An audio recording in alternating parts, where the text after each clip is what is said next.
So ngayon, papunta kami ng Waterfalls. Let's see kung maganda siya.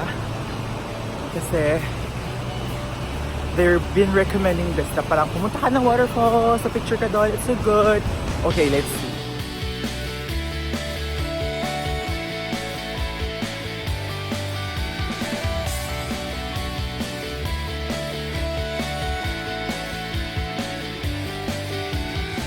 From the port, sabi ng tourist information lady na it's just 10 to 15 minutes walk, so let's see. Pero mukha naman siyang malapit lang.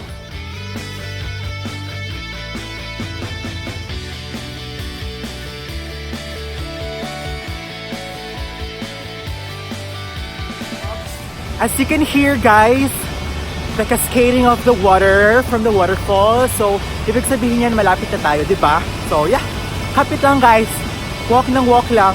It's so beautiful. You're gonna love it guys. Welcome to Geiranger Waterfalls.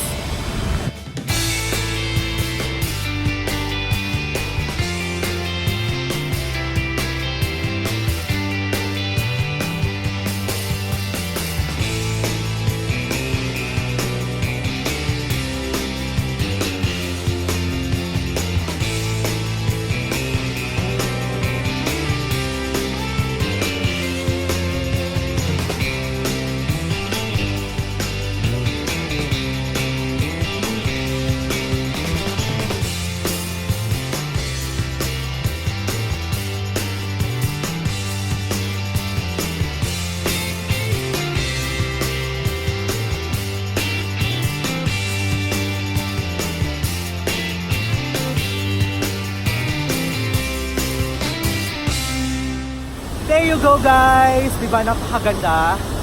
So yun, pero pupunta pa rin kami sa taas. Yes, we're still gonna push that log. Yes.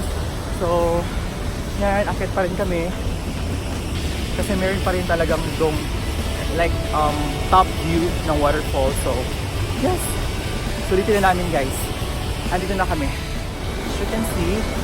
Diba guys, what can you say? Such a beauty. Hi, mommy! Oh my god, look at here. I'm gonna show you.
There you go guys! Check off the Geiranger Waterfalls. And now, the highlight of the day is we're going to the cliff. So, pero pag going there is we have to ride a bus because medyo malayo siya. Anyway, I'm gonna ride a half on, half off bus. So, later on, I'm gonna show you the cliff na. So, okay, see you there guys!